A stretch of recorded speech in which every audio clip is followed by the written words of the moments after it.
अच्छा, अभी का जो हमारा टॉपिक है वो है साइंटिफिक एक्सप्लेनेशन। साइंटिफिक एक्सप्लेनेशन क्या होती है, ठीक है, इस पे हम बात करेंगे। साइंटिफिक एक्सप्लेनेशन कहते हैं कोई भी theoretical account of facts. Facts है लेकिन आपने उसको थ्योरेटिकली लिखा हुआ है या बयान किया हुआ है, ठीक है, किसी भी इवेंट के बारे में या किसी भी हैपनिंग के बारे में बेस्ड ऑन, और उसकी बेस क्या आती है, और या प्रिडिक्ट उनको किस बेस पे किया होता है, बेस्ड अपॉन एम्पेरिकल एविडेंस, किसी एविडेंस की बिना पे, और वो भी ऐसा एविडेंस जो कि एम्पेरिकल हो। एम्पेरिकल का मतलब होता है जो कि टेस्ट किया जा सके, जिसको आप रिपीटेडली टेस्ट कर सके, and also subject to revision. और इसमें ये चीज भी है कि ये ऐसी एक्सप्लेनेशन है जो कि जिसको रिवाइज भी किया जा सकता है, उसको बेहतर बनाने के लिए उसमें रिवीजन भी हो सकती है। जिसका क्या मतलब है कि अगर इन्वेंशन हो जाए कोई नई, या कोई इनोवेशन हो जाए, या कोई और नई स्टडी दरियाफ्त हो जाए, या कोई नए फैक्ट्स पता चल जाए, तो ये नहीं है कि आप ये इसको चेंज नहीं कर सकते, आप इस एक्सप्लेनेशन को चेंज कर सकते हैं बेहतर बनाने के लिए। जिसका मतलब ये भी है कि जो साइंटिफिक एक्सप्लेनेशन होती है वो क्या होती है, वो डायनामिक होती है, ठीक है। अब मैं आपको उसका एक छोटा सा एग्जांपल दे देती हूँ। चल एग्जांपल पे बाद में आते हैं। It is a set of statements. Scientific explanation क्या होती है? It is a set of statements that explain an event logically, based on logic and based on empirical evidence.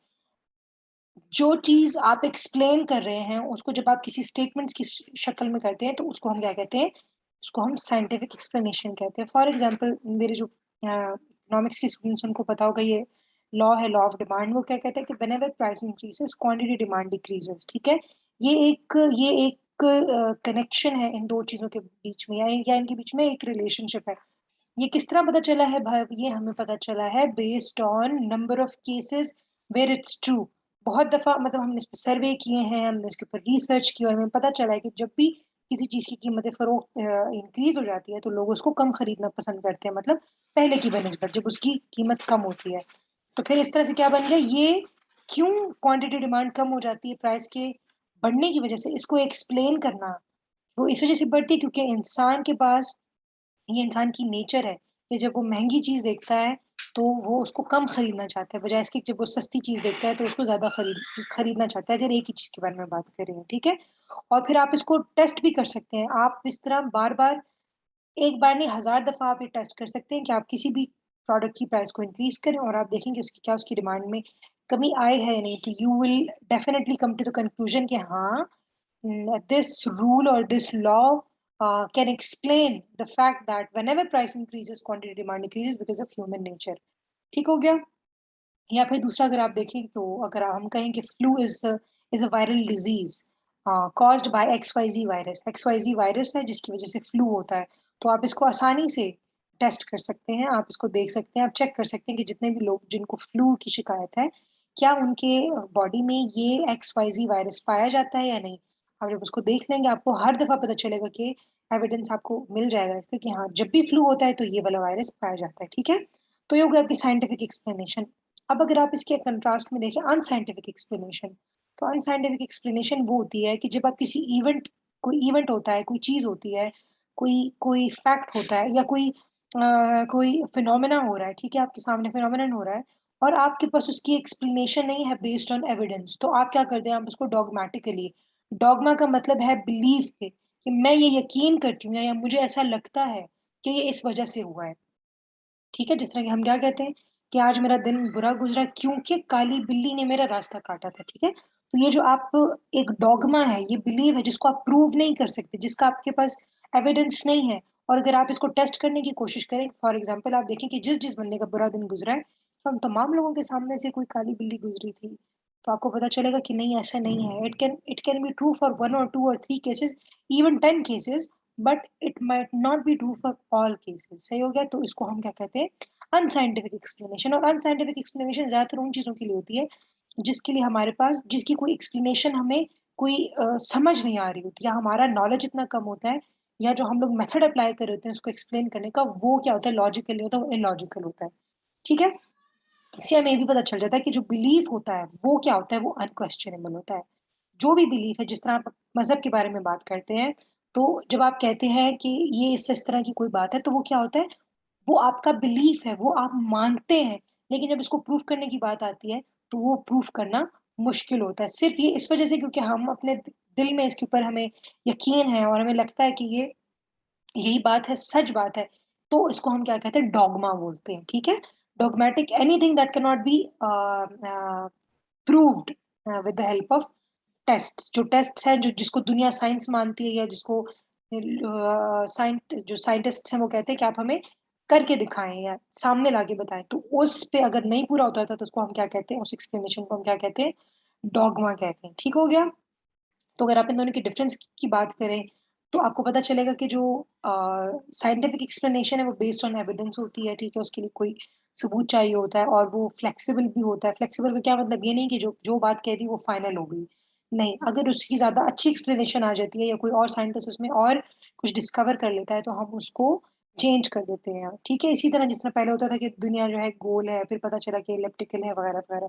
With time and with more and more scientific आपको पता है discovery आप उसको change कर सकते हैं लेकिन विद रीजनेबल एविडेंस ठीक है जब आपके पास अच्छा खासा एविडेंस हो तब आप इसको चेंज कर सकते हैं अच्छा क्वेश्चनेबल या इसको आप क्वेश्चन भी कर सकते हैं आप पूछ सकते हैं कि ऐसा है तो ऐसा क्यों है ऐसा दूसरी तरीके से क्यों नहीं है ठीक है तो आप इसमें क्वेश्चन की गुंजाइश भी है लेकिन रीजनेबल क्वेश्चन ठीक है रीजनेबल का मतलब होता है कि लॉजिकल ये नहीं कि कोई भी बात कोई भी कह दे ठीक है फिर दूसरी क्या चीज़ है इसके अंदर, ये टेस्टेबल आप इसको टेस्ट कर सकते हैं, एम्पिरिकली आप इसको प्रूव कर सकते हैं। एम्पिरिकल का क्या मतलब है जिसको आप टेस्ट कर सकें, ठीक है? और बार-बार उसको डेमोंस्ट्रेट कर सकें, ठीक हो गया? अच्छा अगर आप अनसाइंटिफिक एक्सप्लेनेशन के बारे में बात करें तो आपको पता चलेगा कि ये these are based on beliefs and these are not based on evidence इसमें एविडेंस का कोई काम नहीं है। अगर वो फ्लेक्सिबल है तो ये बहुत रिजिड है। रिजिड का मतलब होता है जो आसानी से चेंज नहीं होता, बल्कि रिजिड का मतलब है जो चेंज होता ही नहीं है। जो फ्लेक्सिबल नहीं होता, ठीक है? और कांस्टेंट रहना चाहता है, जो जैसा है, जो हमने कह दिया बस कह दिया, ये वाली बात होती है, ठीक है? और अनक्वेश्चनेबल है, इसमें आप क्वेश्चन नहीं कर सकते कि क्यों? ऐसा क्यों है? इसमें क्यों की गुंजाइश नहीं है और ऑब्वियसली ये टेस्टेबल भी नहीं है, इसको आप टेस्ट भी नहीं कर सकते एम्पिरिकली। अच्छा, तो ये आपके तो 2 वो हो गए ना? इसके बाद हम आ जाते हैं scientific inquiry. What is scientific inquiry? Scientific inquiry क्या होती है?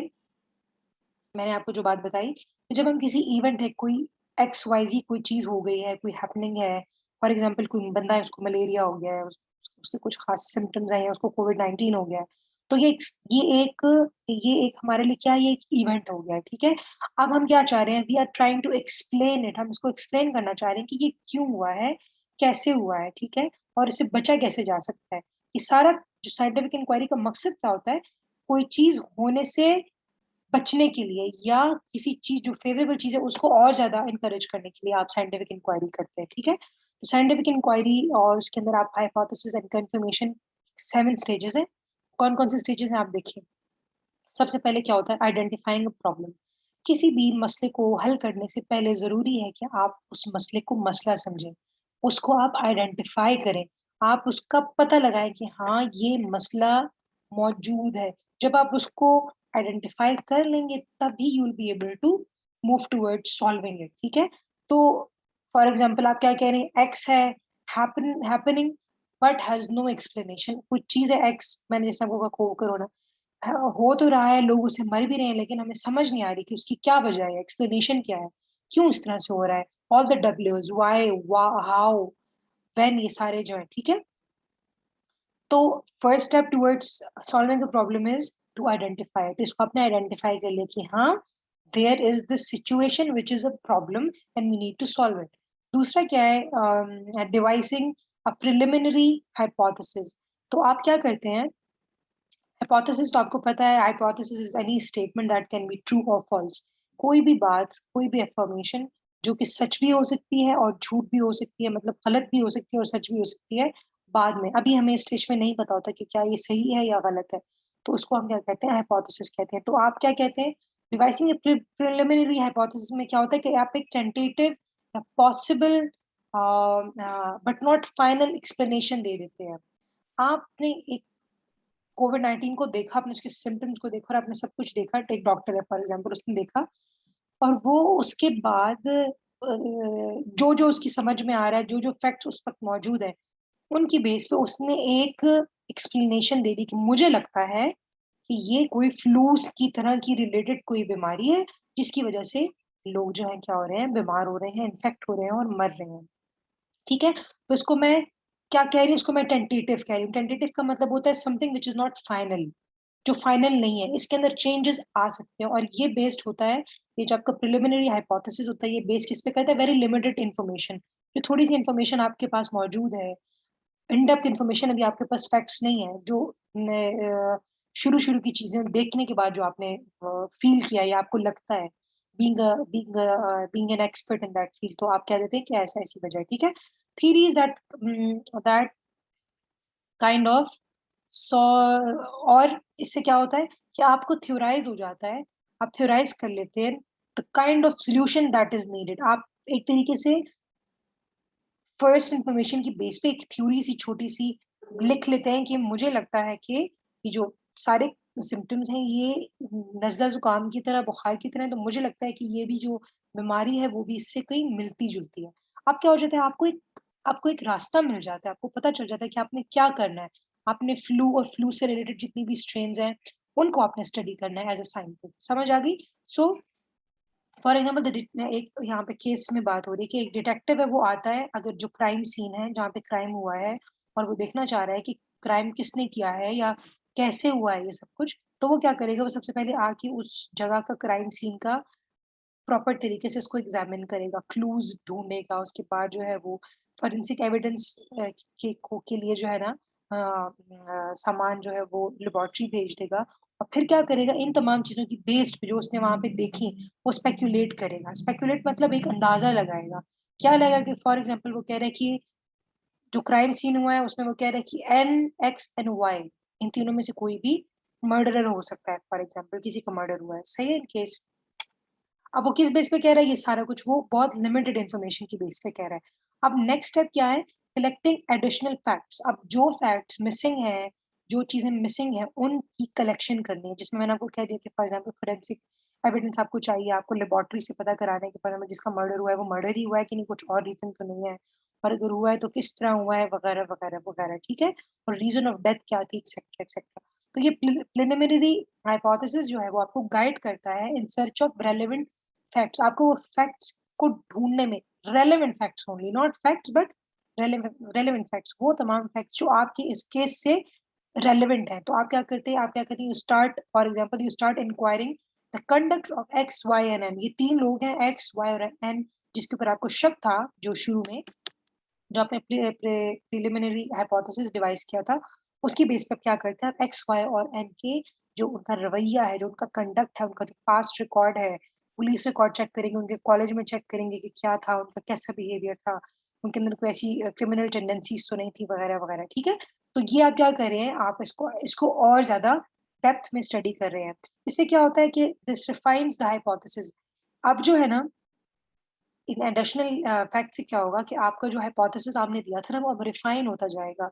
अब आप उसमें से एक्स्ट्रा चीज़ें जो हैं आहिस्ता-आहिस्ता निकालते जाएँगे, और जो असल जवाब है, एक्सप्लेनेशन है इस फिनोमेना की, उसके आप करीब से करीब तर होते जाएँगे, ठीक है? फिर आप क्या करते हैं, फॉर्मुलेटिंग एन एक्सप्लेनेटरी हाइपोथेसिस। अब based on the new information जो आपके अभी हाथ में आई है, आप क्या करते हैं, ये तमाम इन्फॉर्मेशन को और जो पुरानी इन्फॉर्मेशन जो आपको क्राइम सीन से मिली थी, इन सबको आप इकट्ठा कर लेते हैं और you make a big picture out of it, सही है? छोटे-छोटे जो बिट्स एंड पीसेस आपको मिले हैं इन्फॉर्मेशन के, gathering all of these bits and pieces of information into a bigger picture. आप एक उसकी बड़ी तस्वीर, मतलब उसका एक बड़ी एक्सप्लेनेशन कि अच्छा इसका ये मतलब है, उसका ये मतलब है, और वो जो वहाँ हुआ था, वो यहाँ पे लिंक करे, मतलब कड़ियों को आप जोड़ के उसको समझने की कोशिश करते हैं, ठीक है? तो क्या हो जाता है, फॉर एग्ज़ाम्पल हम कह देते हैं कि X and Y are under investigation now. अब आप क्या कर देते हैं, आपने जब ये सारा कुछ देख लिया तो आपको पता चला कि एन जो है, वो उस टाइम उस दिन घर पे तो आया था, लेकिन वो 3 बजे से पहले ही जा चुका था। ये कैसे पता चला आपको? मतलब ये वारदात होने से पहले जा चुका था। आपको कैसे पता चला? फॉर एग्ज़ाम्पल आपको किसी बंदे ने बता दिया, किसी ने गवाही दे दी कि हाँ, ये मेरे सामने 3 बजे ये बंदा आया था घर पे, और इसने कुछ जो भी है, दूध वाला था या जो भी था, उसने वो सामान-वामान रख के दरवाज़े पर चला गया। तो आपका क्या हो गया? आपका जो एक्सप्लेनेटरी हाइपोथेसिस है, उसमें आपने अपने एक्सप्लेनेशन को और नैरो कर लिया, ठीक है? और नैरो और ज़्यादा रिलेवेंट हो गया, ठीक है? नेक्स्ट एक देखते हैं। नेक्स्ट इज, अच्छा, अब क्या हो गया, इसके बाद आप क्या करते हैं, डिड्यूसिंग फर्दर कॉन्सिक्वेंसेस। अब आप क्या करते हैं, अब आप इसके बाद और ज्यादा कॉन्सिक्वेंसेस को डिड्यूस करना शुरू हो जाते हैं। डिड्यूस का मैंने आपको मतलब बताया भी हुआ है, दोबारा बता देती हूँ। डिड्यूस करने का मतलब होता है जब आप बहुत सारी जनरल इंफॉर्मेशन से आप किसी एक खास, किसी एक नैरो, किसी एक स्पेसिफिक डिटेल या स्टेटमेंट या इंफॉर्मेशन के ऊपर आने की कोशिश करते हैं। या आप क्या करते हैं, बेस्ड ऑन योर नॉलेज, जो वास्ट नॉलेज है उससे आप एक जनरल नॉलेज से आप एक स्पेसिफिक पीस ऑफ नॉलेज या पीस ऑफ फैक्ट के ऊपर आने की कोशिश करते हैं, उसको इन्फर करते हैं, ठीक है, उसमें से मतलब अखज़ करते हैं। तो यहाँ पे आप क्या करते हैं, इसमें आप वेरिफिकेशन करते हैं एडिशनल फैक्ट्स की, ठीक है। यहाँ पे आपको जो एडिशनल फैक्ट्स मिले, आप you try to verify those, आप उसको वेरीफाई कराने की कोशिश करते हैं, क्योंकि ज़रूरी नहीं है कि जो एडिशनल फैक्ट्स हों वो सारे फैक्ट्स सही फैक्ट्स हो सकता है उसमें किसी ने कोई गलत बात की हो या कोई इस तरह की चीज़, ठीक है। तो you try to verify those. For example, new information is verified as it can lead towards newer dimension. ज़रूरी है न्यू इंफॉर्मेशन जो है उसको आप प्रॉपर तरीके से वेरीफाई करें, क्योंकि हो सकता है अगर एक भी बीच में ऐसी चीज़ आ जाती है जो कि हो सकता है कि आपके पूरे के पूरा जो आपका जो इंक्वायरी की डायरेक्शन है वो चेंज हो जाए, ठीक है। फिर क्या होता है, टेस्टिंग द कॉन्सिक्वेंसेस। पहले आपने डिड्यूस कर लिए फर्दर कॉन्सिक्वेंसेस क्या क्या हो सकता है, क्या नहीं हो सकता, एक्स्ट्रा बात है आपने उसमें निकाल दी और वेरीफाई करा लिया, और उसके बाद आप क्या करते हैं, आप उसको कॉन्सिक्वेंसेस को टेस्ट करते हैं, एक्सपेरिमेंट आप कंडक्ट करते हैं, ठीक है, to evaluate the explanatory hypothesis. आपने जो एक्सप्लेनेटरी हाइपोथेसिस बनाया है कि एन नहीं बल्कि सिर्फ एक्स और वाई जो है वो उन्हीं में से एक बंदा है जिसने ये काम किया है, तो आप क्या करते हैं, अब उसके ऊपर आप टेस्ट कंडक्ट करते हैं। फॉर एग्जाम्पल आप कहते हैं इफ एक्स और Y has committed the crime, जो कि हमारा एक्सप्लेनेटरी हाइपोथेसिस था, तो आप क्या करते हैं, you start by, we further eliminate one by questioning the two, and finally we come to a conclusion that x or y, which which one of these two is responsible for the crime। तो आप क्या करते हैं, अब इसमें आप उस experiment करते हैं, या आप एक्सपेरिमेंट करते हैं, या आप और कुछ करते हैं, जो भी करते हैं, लेकिन आप क्या करें, इन दोनों में से भी, क्योंकि ऑब्वियसली एक बंदा होगा या एक बेहतर एक्सप्लेनेशन होगी, तो एक बेहतर कहानी होगी, तो आप क्या करते हैं, दोनों को और थरली इन्वेस्टिगेट करते हैं, और आप उसको उनको टेस्ट करते हैं, उनको फॉर एग्जांपल आप उनसे क्वेश्चन आंसर्स करते हैं, और इस तरह से आप उनको वो करते हैं कि वो सच बता दें वगैरह वगैरह। तो आप क्या करते हैं, इस तरह बात निकाल देते हैं, ठीक हो गया। जिस तरह अभी हम कोविड-19 की बात कर रहे थे, तो मैं आपको अगर बात बताऊँ कि कोई लोग समझ रहे थे कि ठीक है, it is somehow related to it is, और कुछ और डॉक्टर्स शायद समझ रहे थे कि it is somehow related to eating of bats. तो अगर दोनों चीज़ें एक्सप्लेन कर रही हैं, और जो-जो लोग भी बीमार थे उनको फ्लू वाला भी वायरस उनके अंदर है, फॉर एग्ज़ाम्पल उनके अंदर वो बैट ईटिंग भी उन्होंने की हुई है, तो फिर तो ये बड़ी मुश्किल चीज़ हो जाएगी कि क्या it is because of bats, जो आपने चमगादड़ का सूप है या खाया है, जो भी किया है, उसकी वजह से हो रहा है कोरोना वायरस, या ये कोई ख़ास एक किस्म का एक वायरस है, जो कि बैट्स की वज़ह से नहीं बल्कि किसी और वज़ह से आया है।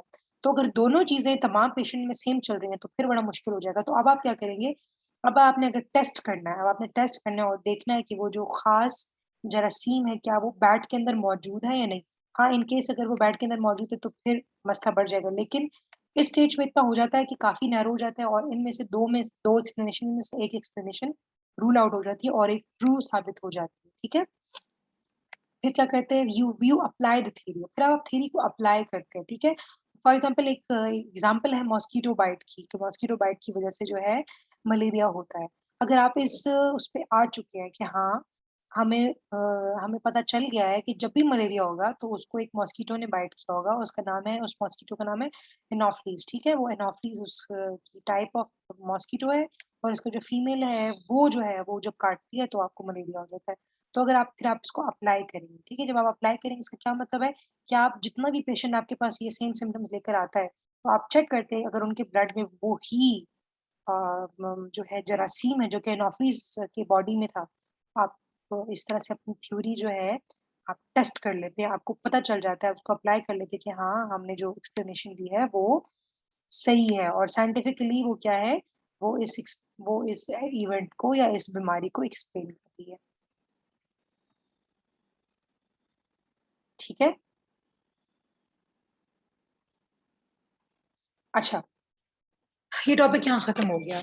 इसके बाद क्या है, इवेल्युएटिंग साइंटिफिक एक्सप्लेनेशन। अब आपने देखना है कि जो आपने साइंटिफिक एक्सप्लेनेशन की है किसी भी फिनोमेना की, अब आप उसको इवेल्युएट करिए कि वो कितनी बेहतर है। और अगर एक से ज्यादा फैक्ट्स हैं, एक्सप्लेनेशन हैं जो एक चीज को एक्सप्लेन कर रही हैं, ठीक है, एक से ज्यादा चीजें हैं जो कहा जा रहा है कि इस वजह से ये, फॉर एग्जाम्पल ए और बी दोनों की वजह से जो है आपको एक्स वाला जो इवेंट है वो अकर हुआ है, तो अब आपने देखना है कि इनमें से बेहतर कौन सा है। तो उसके लिए कुछ क्राइटेरिया है, ठीक है। इफ देयर टू और मोर नीट या scientific explanations that exist for an event or phenomenon, how do we check which one is true or which one is more powerful, ज्यादा अच्छी वाली एक्सप्लेनेशन कौन सी है। तो उसके लिए क्राइटेरिया है, इसमें हम तीन चीजें देखते हैं। पहला हम क्या देखते हैं, compatibility with previously well established hypothesis. तो जब भी कोई देखिए साइंटिफिक नॉलेज जब वो जो होती है, वो बिल्कुल इसमें कोई शक नहीं है कि वो अक्सर इस तरह होता है कि वो पुरानी थीरीज को डिफाई कर देती है, खत्म कर देती है। लेकिन जो बेसिक आपकी जो साइंटिफिक रूल्स हैं या साइंटिफिक बेसिक जो आपकी नॉलेज है उसके अगेंस्ट नहीं जा सकती। अगर वो बेसिक रूल्स और बेसिक उसके खिलाफ जाएगी तो उसका मतलब क्या है कि आपके आपकी जो हाइपोथेसिस है या जो आपकी एक्सप्लेनेशन है और जो प्रीवियस जो लिटरेचर है या आपके पास जो नॉलेज मौजूद है उनके बीच में क्या है, उनमें आपस में कॉन्ट्रडिक्शन है। कॉन्ट्रडिक्शन मतलब क्या कि आप अपनी ही बात के खिलाफ जा रहे हैं, ठीक है। तो क्या होता है, कौन सी अच्छी एक्सप्लेनेशन होगी, that must not have contradiction with previous laws. जो प्रीवियस लॉज को कॉन्ट्रडिक्ट ना करे वो एक ज्यादा बेहतर एक्सप्लेनेशन होगी, ठीक है। कंपैटिबल विद एग्जिस्टिंग लिटरेचर, जो आपका ऑलरेडी लिटरेचर मौजूद है, नॉलेज मौजूद है, ठीक है, उसके साथ कंपैटिबल हो, मतलब उसका साथ दे रही हो, ना कि उसके अगेंस्ट जा रही हो, ठीक है। Although science is dynamic, dynamic तो है साइंस, साइंस बदलती रहती है, उसमें एक्सप्लेनेशन बदलती रहती है, लेकिन new explanation must explanation welcomed but only those that have enough evidence, ठीक है। तो हम ये कहते तो हैं कि ठीक है साइड चेंज होती रहती है, तो आप क्यों कह रहे हैं कि उसको पुराने लॉज के साथ वो होना चाहिए, कॉन्ट्रडिक्शन भी नहीं होना चाहिए। तो हम ये नहीं कह रहे कि कॉन्ट्रडिक्शन भी नहीं होना चाहिए। अगर वो ज्यादा एविडेंस के साथ है तो वो बिल्कुल कॉन्ट्रडिक्शन में जा सकती है। लेकिन अगर वो बिल्कुल बेसिक लॉज जो है, जिस तरह लॉज लॉज ऑफ ग्रेविटी है या फोर्स ऑफ ग्रेविटी है, या इसके खिलाफ अगर आप जा रहे हैं, ठीक है, और अगर आप इस खिलाफ जा रहे हैं कि दिन के बाद रात आते है और रात के बाद दिन आती है, ठीक है, तो ये अगर आप इन बेसिक यूनिवर्सल ट्रूथ के अगेंस्ट जा रहे हैं तो फिर आपकी एक्सप्लेनेशन एक अच्छी एक्सप्लेनेशन नहीं है, ठीक है। It must provide deeper explanation of the previous knowledge. और दूसरा क्या होता है कि जब आप नए नए इन्वेंशन करते हैं और जब आपको डिस्कवरीज होती हैं साइंस में, तो अच्छी एक्सप्लेनेशन वो होती है जो कि पुराने जो एग्जिस्टिंग बॉडी ऑफ नॉलेज है उसके अंदर इजाफा करे, ठीक है, मतलब उसको और ज्यादा कॉम्प्रिहेंसिव करे, ठीक है। जिस तरह हमें पहले पता था कि मलेरिया क्या होता है और वगैरह वगैरह, एनोफ्लीज और ये सब कुछ, लेकिन अब हमें ये भी पता है कि नई बेहतर उसकी एक्सप्लेनेशन ये होगी कि आप एनोफ्लीज, मतलब इस बीमारी के अंदर आप और ज्यादा डीपर स्टडी करें और आपको पता चले कि इससे बचा कैसे जा सकता है या इसके लिए अद्वयात कौन सी इस्तेमाल की जाए वगैरह वगैरह, ठीक है। तो इसको हम कहेंगे कि एक इट्स अ गुड एक्सप्लेनेशन, ठीक है। दूसरी चीज जो उसमें होनी चाहिए वो है प्रिडिक्टिव पावर। प्रिडिक्टिव पावर का क्या मतलब है, प्रिडिक्टिव पावर का मतलब है कि उसके अंदर इतनी पावर होनी चाहिए कि वो प्रिडिक्ट कर सके। प्रिडिक्ट का मतलब क्या है, पहले से, टाइम आने से पहले से आपको बता सके कि हाँ ऐसा ऐसा होगा, ठीक है। तो if it makes some correct prediction that means it is a powerful explanation of the fact. अगर ये आपको सही प्रिडिक्शंस दे देती है कि हाँ, फॉर एग्जाम्पल जब क्लाउड्स आएंगे और फॉर एग्जाम्पल एक खास खास टेम्परेचर होगा तो बारिश होती है, तो अगर आपको ये हर दफा सही बता रही है, इसका मतलब है कि जो आपकी एक्सप्लेनेशन है वो एक पावरफुल एक्सप्लेनेशन है, ठीक है। The hypothesis having a greater predictive power is preferred over the ones with less power to predict, सही है। फॉर एग्जाम्पल हम कह देते हैं कि a जो है is present x, if a is present x will cause y, अगर a होगा तो ही x y को cause करेगा। और दूसरा कहता है कि if b is present then x will cause y, तो वो कहता है कि a कहता है कि a की मौजूदगी में x जो है x से y cause होगा, और दूसरा कह रहा है कि b की मौजूदगी में। तो फिर आप रियल लाइफ में देखते हैं और आपको पता चलता है कि दरअसल तो a की मौजूदगी में जो है x से y बन गया था या cause हो गया था। तो आपको पता चल जाएगा कि the first explanation is more powerful in terms of predicting, ठीक है, predicting the future, जो फ्यूचर में होने वाला है उसके बारे में आपको बता सकता है, ठीक है। अच्छा, जिस तरह ये टेस्ट्स आ रहे हैं ना, कोविड-19 के भी आप देखें, पहले डिफरेंट टेस्ट था, स्वैब टेस्ट थे, अब उसके बाद और नए-नए टेस्ट आ गए हैं, टेम्परेचर वाला टेस्ट वगैरह-वगैरह। तो वो ज़्यादा बेहतर टेस्ट उसको समझा जाएगा जो ज़्यादा अच्छे तरीके से प्रिडिक्ट कर सकता है कि कौन से बंदे को कोविड-19 है। अगर वो नहीं प्रिडिक्ट कर सकता टाइम पे या पहले से, बजाय इसके कि हद तक कि इसके कि वो चीज़ जो है ज़्यादा खराब हो जाए, तो वो एक अच्छी एक्सप्लेनेशन नहीं होगी या वो एक अच्छा टेस्ट नहीं होगा, ठीक है? Last, but not the least, simplicity. Simplicity of the explanation is very important, or it is another important factor that makes it an explanation better in terms of when compared to any other explanation. तो जितना simple होगा उतना ही better होगा, क्यों? क्योंकि उसको practice करना आसान होगा, उसको समझना आसान होगा और उसको अप्लाई करना आसान होगा। फॉर एग्जांपल दो एक्सप्लेनेशन है कि ए से बी होगा, बी से सी होता है, सी से डी होता है, फिर डी की वजह से जेड होता है। और दूसरी एक्सप्लेनेशन आपको बता रही है कि ए की वजह से जेड होता है या फिर डी की वजह से जेड होता है। तो the simpler the better, because it is easier to work with, उसके साथ आप आसानी से काम कर सकते हैं। But it must not compromise on comprehensive nature of the explanation. Simple होना तो अच्छी बात है, लेकिन इसका मतलब ये नहीं है कि वो जो उसकी इम्पोर्टेंट बातें हैं उनको ही मिस कर दे। सिंपल भी हो और इम्पोर्टेंट बातों को या कॉम्प्रिहेंसिव जो उसकी नेचर है उस एक्सप्लेनेशन की, उसको भी मिस ना करे कि कोई इम्पोर्टेंट चीज़ हमसे मिस ना हो जाए। So that is how you decide whether an explanation, a scientific explanation, or you evaluate a scientific explanation whether it's good explanation of a fact or it is not. That was it for today. Meet you in the next